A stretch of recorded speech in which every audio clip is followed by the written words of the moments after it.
mendengarkan murotal kaset itu juga ibadah. Kalau saya memberikan nafkah batin sambil mendengarkan murotal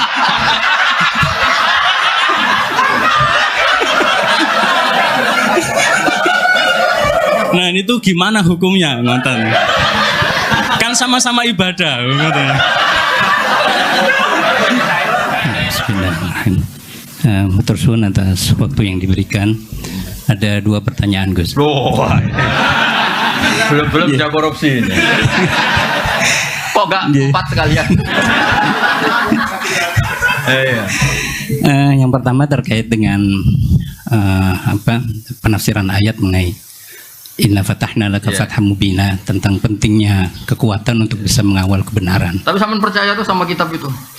Nggih. Oh ya udah percaya dulu nah. Jangan nanti aja, penting percaya dulu. Iya. Dan dikaitkan dengan hadis Rasulullah, al-mu'minul qawiyyu khairun wa habbu ilallah minal mu'minid dhaif. Ini kaitannya dengan qadhiyah Palestina sekarang niki.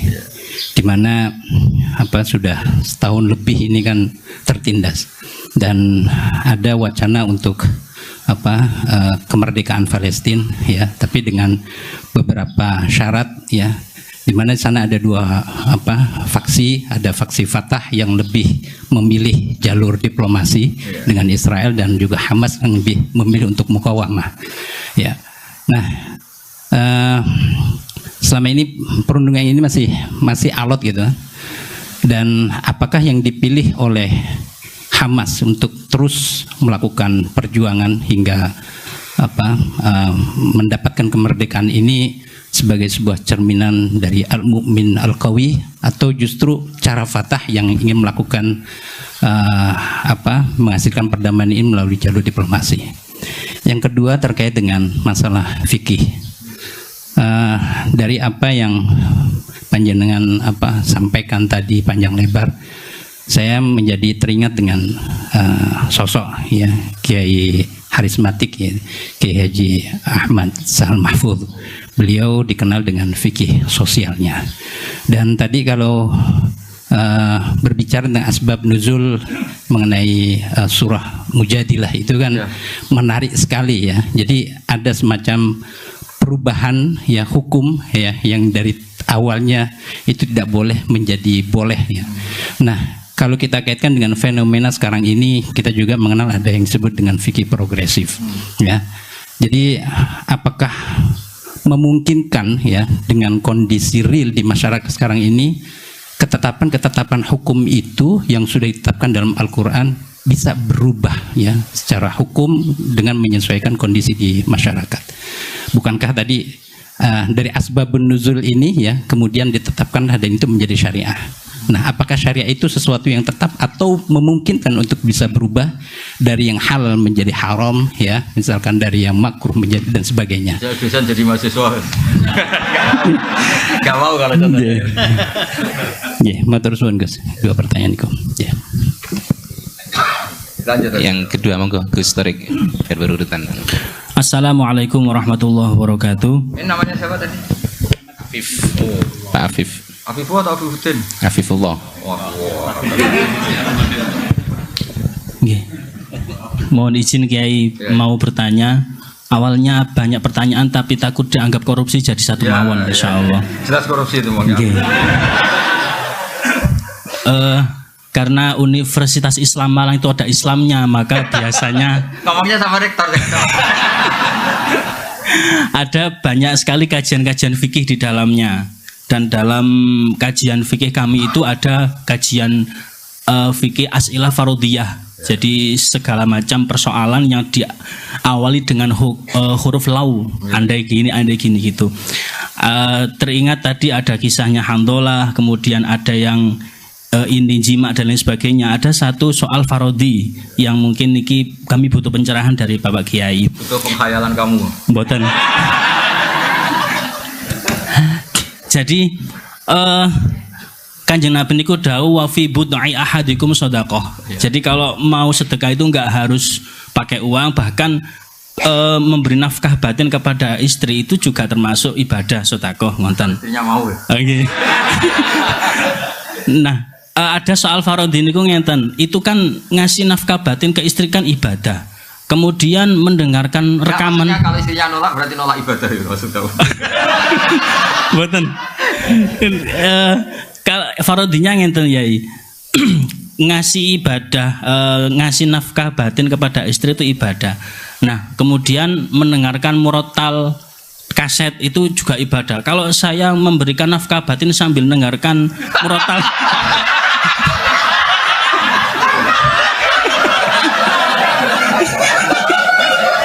nah itu gimana hukumnya, nonton? Kan sama-sama ibadah, nonton. Pahalanya double. Turun, sampun. Kalau istrinya jelek bisa nyantik gak bisa.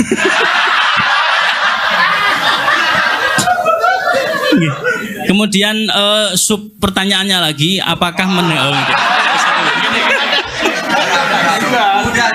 Oh, enggak. Jadi murotal tadi apakah wajib kita mendengarkannya, ngonten? Karena rekaman ini. Nggih. Oh, enggak.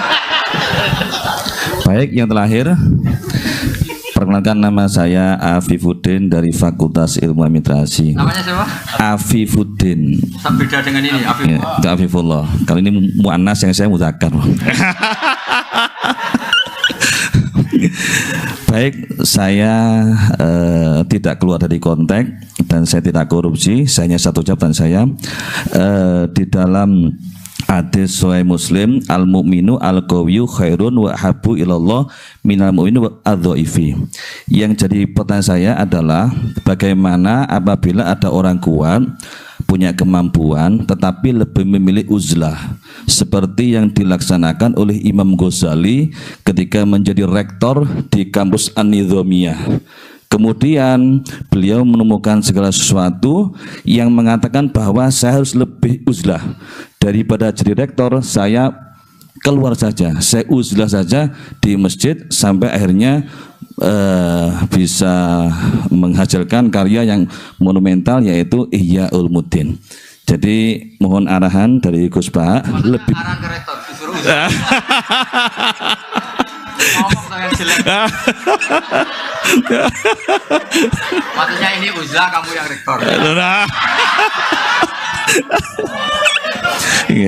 Mohon arahnya Gus, antara uzlah dengan menjaga kekuatan itu lebih bagus mana? Terima kasih. Begini ya, sesuai kaidah ilmu wala taqfu ma laysa laka ilm ya. Dengerin dulu nih Mas Afifu ya. Sebetulnya masalah Hamas Fatah itu setahu-tahunya kita itu lewat media. Saya ulang lagi, setahu-tahunya kita ini lewat media. Kita nggak tahu persisnya. Yang kita tahu hanya persisnya secara hukum, kita harus bantu Palestina dengan segala cara. Dan alhamdulillah Indonesia termasuk negara yang mulai zaman Pak Karno sampai sekarang selalu mengakui kemerdekaan apa? Palestina. Tapi kalau pada level teknis membandingkan Hamas dengan Fatah, saya itu pernah punya buku tentang Yasir Arafat. Ditulis wawancara, penulisnya itu wawancara dengan Yasir Arafat. Kalau baca itu seakan-akan yang masuk akal ya Fatah lewat diplomasi. Tapi melihat sekarang Israel begitu seakan-akan Hamas yang masuk akal. Tapi saya ulang lagi, hal-hal seperti itu setahu-tahunya kita tetap lewat media. Itu kan sama dengan fenomena ormas-ormas keras di seluruh dunia.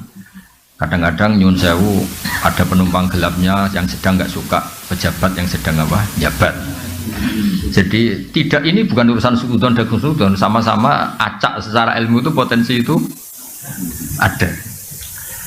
Makanya kita nyari ilmu yang paling aman, bahwa membela dengan segala kemampuan yang tidak punya efek ke Indonesia itu wajib, tapi dengan syarat tidak punya efek ke Indonesia. Karena kita bela Indonesia itu berdoain, karena ini negara kita, bela mereka itu sudah berdikifayah. Punya efek ke Indonesia misalnya gara-gara rakyat Indonesia itu terlalu aktif, mungkin terjadi objek sasaran mereka, kan berarti kan punya akibat ke Indonesia. Terus Qawi itu bisa Qawi visioner. Saya beri contoh, dan ini pasti benar. Bukan karena saya ngomong, tapi ini karena hadis sahih. Qawi itu bisa cara visioner, apalagi ini lembaga kampus, lembaga akademik. Sulhul Hudaybiyah itu semua perjanjiannya itu merugikan umat Islam. Semuanya. Sampai saking secara fikih itu pasti salah. Saya ulang lagi, secara fikih itu pasti salah. Bukan mungkin salah, tapi pasti salah. Secara fikih lah. Itu sampai Umar tuh tanyanya Nabi itu dari awal sudah. Alasta bi Rasulillah, apa engkau masih Rasulullah? Karena kok semua perjanjian yang merugikan umat Islam kau iakan. Apakah engkau masih Rasulullah? Dan Nabi itu tenang.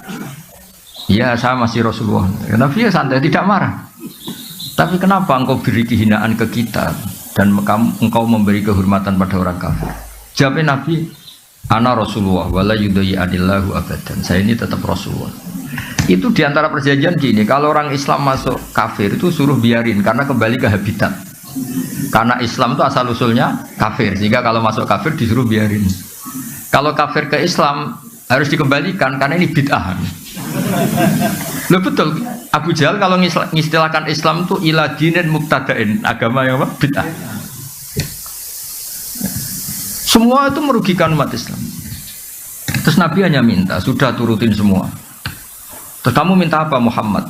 Dari pihak kafir namanya Suhail bin Amr. Saya minta ruang diskusi tentang Islam dan kafir itu dibuka seluas-luasnya. Dan tidak ada halangan, diskusi terbuka. Oh enggak masalah Muhammad, diskusi saja.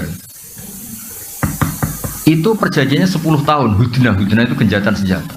Ini ketok, Kowi itu bisa visioner. Ternyata apa? Setelah diskusi terbuka, gimana? Tuhan satu sama banyak itu rasional mana? Ya rasional satu, masa Tuhan banyak? Tuhannya Allah dengan Lata Uzza rasional, ya rasional Allah. Lata Uzza kok Tuhan gimana? Dia hanya batu ini. Kalau Abu Jahal sama Muhammad itu bener, Muhammad Abu Jahal ora tahu bener. Walhasil cuma diskusi itu akhirnya mereka menyimpulkan dari diri mereka sendiri kalau mereka itu alal batil. Gak sampai 2 tahun mayoritas orang Mekah itu menyatakan Islam. Itu kata sarah-sarah hadis Nabi itu coro sekarang menyelipkan satu hal yang nanti positif selamanya. Mergo Nabi pede kalau diskusi itu terbuka pasti orang tahu mana yang hak mana yang batil. Ya sama, ada orang yang mengusulkan kalau Palestina itu masuk komunitas internasional dengan cara diplomatik. Sekarang misalnya Perancis sudah ngakui. Dunia itu pasti menolak kebiadaban. Soal waktunya terserah Allah, tapi tetap trennya itu menolak kebiadaban. Jadi itu pentingnya Qawi secara visioner. Kayak tadi yang saya utarakan tadi. Saya ini manusia, saya tentu punya nafsu, punya selera, punya keinginan. Tapi sudah saya hitung. Kalau saya misalnya mau jadi dokter honoris causa, mau jadi rektor misalnya, itu kan orang masa tanya fikih seruwet itu. Tapi kalau ada yang kultural kan kayak jenengan gini, ujung-ujung pengen ngaji di saya, terus ngaji itu aja. Coba kalau ngaji direktur, cari itu dosen yang ahli itu, yang bagian itu, ayo wajar. Wah enaknya jadi rektor kan, kalahnya sama ketua yayasan. Coba kalau Islam gitu mau dikemanakan ya? Tapi ya kita butuh, karena yang jadi menteri tentu yang punya gelar, yang macam-macam. Jadi Qawi itu bisa Qawi secara apa? Bisa. Terus contoh menaik di Uni Soviet, Mas Afifullah. Saya punya teman banyak yang kerja di sana. Saya kan karena kerja di Jogja punya teman yang kerja di Jerman di mana-mana. Itu cerita. Ketika Uni Soviet runtuh, yang peristiwa Glasnost itu kenapa ceknya tetap Islam, Uzbekistan tetap Islam. Saya juga pernah ketemu orang Uzbek di Malaysia. Di Malaysia apa di Korea itu ketemu ulama Uzbek, itu cerita mereka tuh punya ruang-ruang di bawah tanah untuk ngajari anak-anaknya tauhid, sehingga ketika secara lahir itu komunis ateis, sebenarnya mereka itu punya tauhid. Maka ketika keluar dari Uni Soviet itu tauhid gak pernah hilang, jadi barokahnya kayak Madin. Terus mereka milih jadi tetap negara Islam, Uzbek ceknya. Artinya apa? Ketika secara lahir mereka terkooptasi oleh paham ateisme, paham komunisme, mereka ternyata di keluarganya tetap menanamkan apa?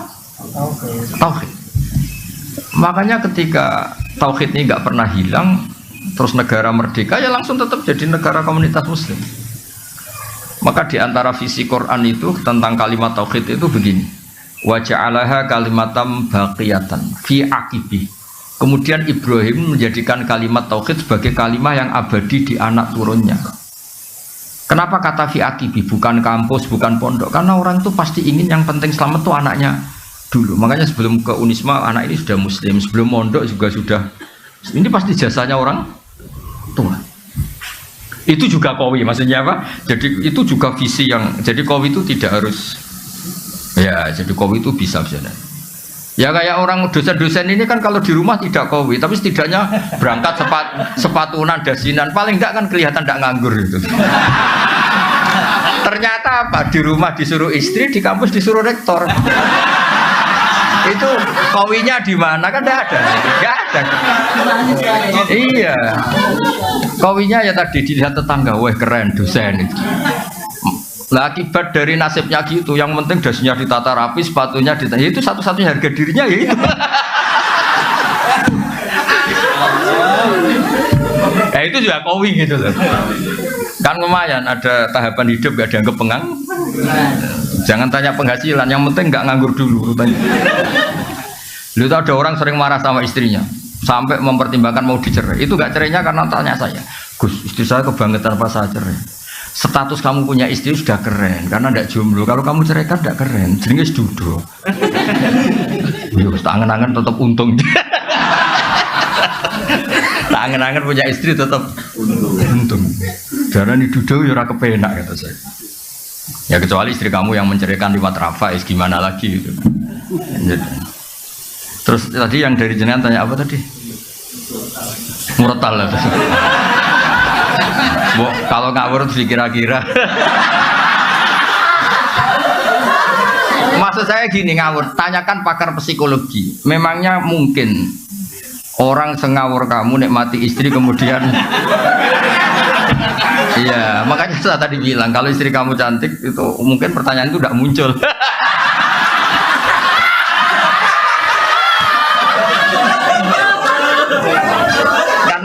karena sambil kecewa makanya sambil bisa mendengarkan. Ya kan, karena sambil kecewa makanya sambil bisa mendengarkan. Tapi kalau all out gak bisa ya. Ya makanya pertanyaan tadi itu kadang-kadang ngawur itu ya penting.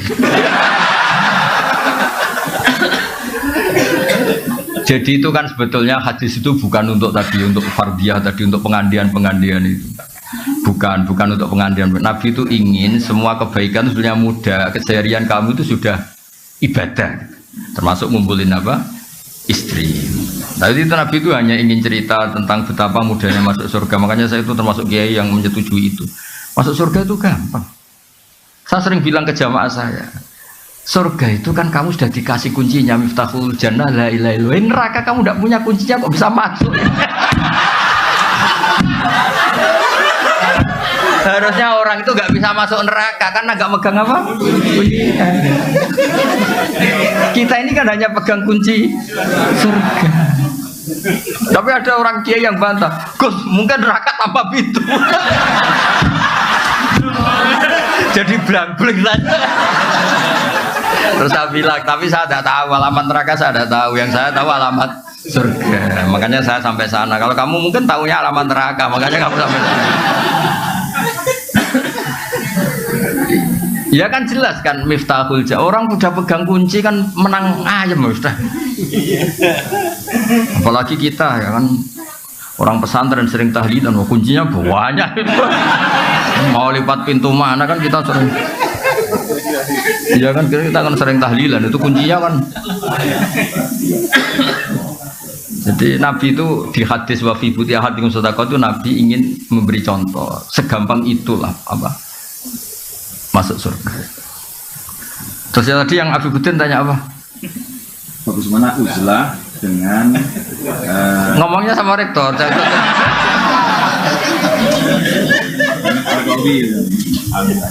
Saya termasuk yang sudah uzlah, tapi tadi karena tetap punya kesadaran kitmanul ilmi itu dosa dan tabligh itu wajib, makanya tak ganti. Saya ngaji Rebu itu ya kayak saya nemuin jenengan.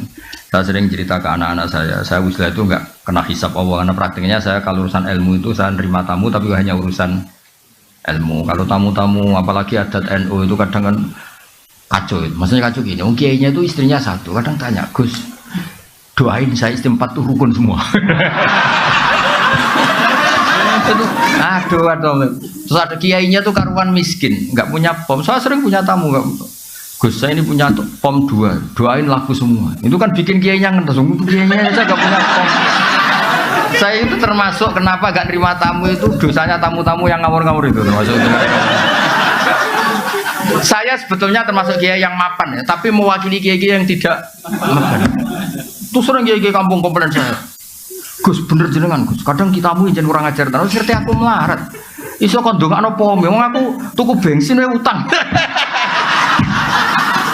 Jadi kadang-kadang kiai desa mau gue jimat tok disangoni 1.000, ih dongakno toko kularis ngene-ngene lho.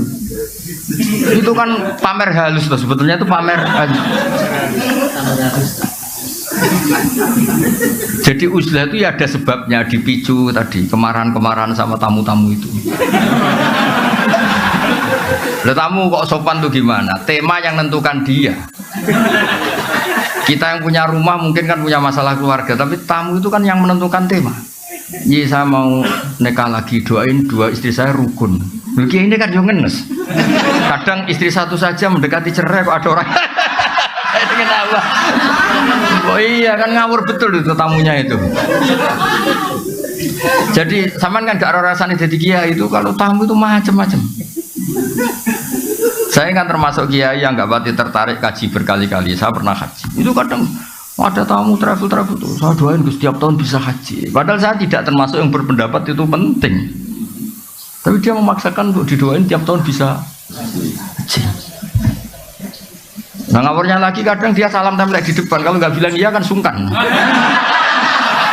Makanya saya kan termasuk kiai mapan, saya bilang ini kalau kamu udah ikhlas, temanya apa dulu? Uang pegang dulu kan. Saya bilang, saya ini kiai mapan loh, tidak pati butuh kata. Mikir dia, kalau ngadepin saya mikir. Wah repot musuh Gus Pak. Saya bilang, saya ini kiai mapan loh kata. Nah uzlah itu yang pasti benar adalah menghindari hal-hal yang tidak penting atau yang mengarah ke maksiat. Yang mesti salah menghindari hal wajib. Maka cerita yang Imam Ghazali keluar dari Nidhami itu belum Anda teruskan. Sebenarnya Imam Ghazali setelah uzlah dan beliau menulis Ihya itu digojlok sama guru-gurunya yang wali-wali itu, beliau ngalami kasyaf, digojlok gini. Enak-enakan kamu di sini. Dulu orang-orang baik itu wa'udhu fisabili, disakiti ketika berjuang belain saya. Nabi ditanya orang-orang Bedui, kadang menyakitkan pertanyaannya apa. Kalau kamu di sini enggak mengalami wa'udhu fisabili, makanya terus beliau kembali tapi tidak jadi rektor, terus bikin madrasah 2. Yang depan madrasah fikih, yang belakang madrasah tasawuf. Khonikoh namanya itu. Jadi akhirnya beliau kembali tapi nggak jadi apa rektor, tapi tetap apa ngajar. Jadi kalau ke depan tuh ngajar apa? Oke. Kalau belakang ngajar torikoh kalau di Indonesia. Jadi nak neguri istighosah, nak ngarep hada halal, hada haram. Kira-kira. Jadi saya juga melakukan itu. Saya ini sudah uzlah, tapi kalau ada ngaji satu ngaji. Saya tuh kalau ngaji Jalalain itu setengah 12 sampai setengah 4 biasa saya berjam-jam. Karena ngafaroi saya sudah tidak bisa nerima tamu. Tapi saya pastikan asal usul pemicunya itu tamu-tamu tadi yang saya sebut itu. Saya tidak pernah berdoa mereka dimaafkan Allah, sudah gak apa-apa. Dimaafin apa enggak gak penting. Tapi saya yakin Allah itu memaafkan itu. Udah gak usah didoain tapi nanti Allah maafkan. Karena kelirunya juga keliru-keliru yang lucu aja. Saya pernah marahin tamu sampai sekarang ingat. Dan marah saya pasti didengar Allah. Meskipun saya ada perempuan. Gak yang bisa ini. Ada tamu, anaknya itu ganteng resik. Ini penting, kata ganteng juga penting karena ini kasusnya dia itu nggak punya apa-apa. Dia ganteng resik. Tanya. Kebetulan pas surup, orang Jawa kan sandiolo. Surup itu kan sandiolo. Surup-surup saya itu masih open house pas itu, masih nerima tamu. Gus, saya dari daerah ini gini-gini. Kebetulan orang Padi yang sekarang baru rame itu, kebetulan dia orang. Tapi ya kebetulan aja. Gus, gimana hukumnya lelaki yang marah sama istrinya terus bilang kamu itu tidak istri saya? Saya pertama masih datar sekitar tahun 2006 gitu kan, masih terbuka. Bapak baru wafat, saya ngiai kan baru 2005, ngiai beneran resmi itu. Bapak wafat 2005, terus belum wafat beliau ke Jogja minta saya pulang. Jadi bapak saya itu meninggalnya tertib sekali. 1 bulan sebelum meninggal tuh kayak sudah kerasa, wes mulai hak ngenteni aku gitu. Alhasil terus gimana hukumnya suami yang bilang istrinya kamu tidak istri saya ketika marah karena kecewa. Saya masih datar Pak Rektor. Kamu kenal orangnya, kenal Gus. Coba telepon, saya mau tanya. Enggak usah Gus. Loh ndak saya mau tanya, ndak usah Gus, mulai ada. Wah saya marah terus. Wong saya mau tanya kok kenapa kamu ndak usah? Mboten penting, Gus, penting jenengan jawab. Tamu udah kurang ajar betul itu. Oh saya tambah marah. Tapi kan saya marah tetap Islami, saya kan kiai beneran bukan. Terus saya mulai marah gini. Ngomong seperti itu kalau di bab tolak itu namanya kinayatut tolak. Kalau kinayah itu butuh niat, maka saya konfirmasi ke orangnya, niatnya itu cerai apa enggak? Karena kalimat itu kalimat apa? Kinayah itu butuh niat, makanya mau saya tanyakan orangnya. Ternyata apa dia bilang? Niku kulo. Terus dia cerita, saya ini santri ganteng Gus, untuk neng. Jadi saya itu getun ngomong gitu, karena saya jadi Gus ya karena dapat dia. Jadi dia bilang saya santri ganteng terus dapat nengnya. Kalau cerai betul Gus, nasib saya selesai. Ya jenis Gus naturalisasi tadi.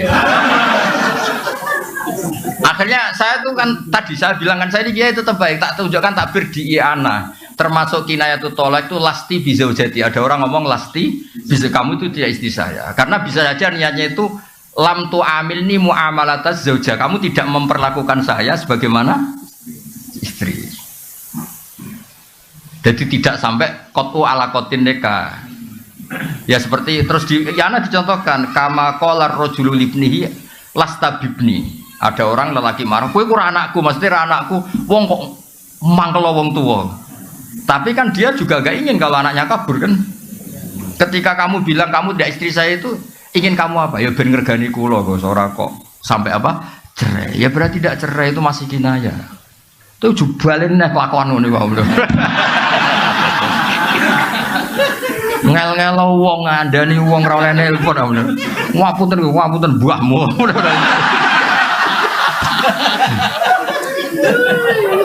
Sampai situ masih baik. Coba orangnya telepon, mau saya tanya. Karena ini urusan kinayah kan tahtaju ilan niyah.